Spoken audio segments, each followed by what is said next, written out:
I've not been to a date since 2019. All like guys don't come. See my DM. So that bitch is different. I don't see men.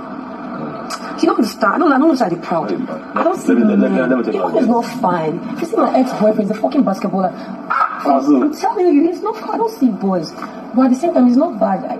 I'm keeping an open mind. It's not pointing. Like the phone, I don't miss it. I can't even imagine the guy ask me out. Liquorose and Emmanuel fight over relationship.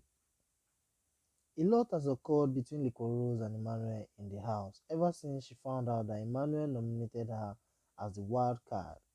She believes that Emmanuel betrayed her and wanted her to leave the house. During a conversation between Emmanuel and a few other housemates, Liquorose went ahead to shed more light on a lot of things about herself. During the conversation, Liquorose said that she is not a kid and she is definitely not the kind of girl that talks too much. She would rather keep quiet and bury issues inside.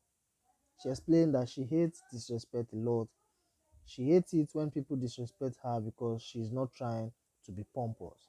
Later in the garden, Liquorose was seen talking to Sammy about how Emmanuel can't be compared to her ex-boyfriend in terms of facial looks and height.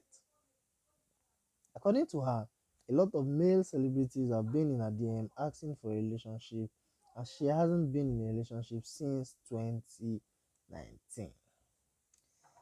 Liquorose don't see men. She said her ex-boyfriend was a basketballer. Wow.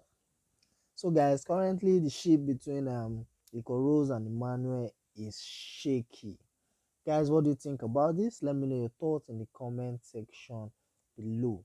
Also, don't forget to subscribe to my channel, Naija News and Entertainment.